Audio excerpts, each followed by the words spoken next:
सरकार को एक्शन लेना चाहिए। डिप्लोमेटिक टाइज को जो सस्पेंड किया गया है, ये सारे जो कदम उठाए गए हैं मोदी सरकार के द्वारा, इसके बारे में आप क्या कहेंगे? सीधे स्ट्राइक करनी चाहिए। 26/11/2008 में जब ये आतंकी हमले हुए और स्केल बहुत बड़ा था, मैं थी उस वक्त मुंबई में, मैं भी रिपोर्ट कर रही थी वहां से।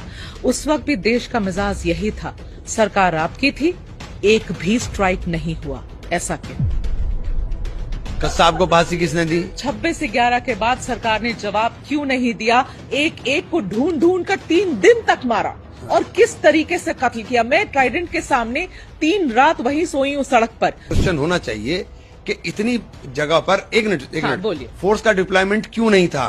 उरी हुआ तो सर्जिकल स्ट्राइक्स हुई, जब पुलवामा हुआ तो बालाकोट में एयर स्ट्राइक्स हुई, अब जब ये हुआ है पहलगाम, आपको भी पता है, आपने जो एयर स्ट्राइक की उनका मजाक पूरी दुनिया के अंदर उड़ गया। 167 से ज्यादा लोग मारे गए थे मुंबई में, तो मनमोहन सिंह जी क्या कर रहे थे इमरान भाई? मुझे उसका जवाब चाहिए। हमने नहीं किया तो क्या आप भी नहीं करोगे? करके तो दिखाओ।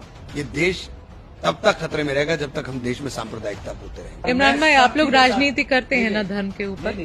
राजनीति करते हैं कि नहीं धर्म के ऊपर? नहीं विश्वास है, ये भौतिकता की नहीं मन की प्यास है। राम नहीं मिलेंगे मंदिर के फेरों में, राम मिलेंगे छबरी के झूठे बेरों में, राम मिलेंगे मर्यादा से जीने में, राम मिलेंगे हनुमान जी के सीने में।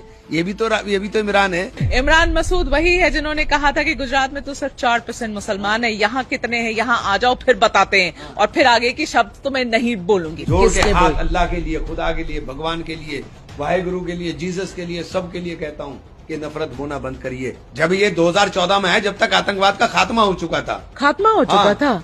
वो 2008 वाला आतंकवाद का खात्मा हो चुका था। हाँ? जी, जो लोगों को वहाँ पर निशाना बनाकर यात्रियों को मारा जाता था, ये आप कह रहे हैं कि शांति हो गई थी? साल मनमोहन सिंह की सरकार 2004 से 2014, 3708, 3708 attack in Jammu and Kashmir, 1290, 1290, ये हैं आंकड़े इस 10 साल के नरेंद्र मोदी जी के अंदर। 65% कमी हुई है अटैक्स में। अब आप बोल रहे हैं शांति का दौर आ गया था, अब इसको एक्सप्लेन कर दो। नहीं, मैं तो कल आज की बात करना चाहता हूँ। आप कल पे जाते हो, मैं आज की बात कर रहा हूँ। आपको लगता है कि the time has come for the final assault now? आर पार की लड़ाई अब हो जानी चाहिए, ये लगता है क्या? एमपीओ पे कब्जा कर लें तो हम विजेता बनकर उभरेंगे। कब्जा भी तो क्या ही शब्द है इमरान भाई। हम सरकार के हर फैसले के साथ इस वक्त खड़े हुए हैं, बाहर बैठे थे। जो सच्चाई है वो यही है। किसको क्रेडिट देंगे इस बात की? निश्चित रूप से क्रेडिट जो सरकार है मौजूद है उसको जाएगा। इमरान मसूद कौन है? आप अपने आप को जरा डिस्क्राइब करें। देखिए, मैं एक ऐसा आदमी हूँ जो हर वक्त लोगों के लिए उपलब्ध है। इमरान मसूद वही आदमी ही है, वही एक कांग्रेसी है, एक मुस्लिम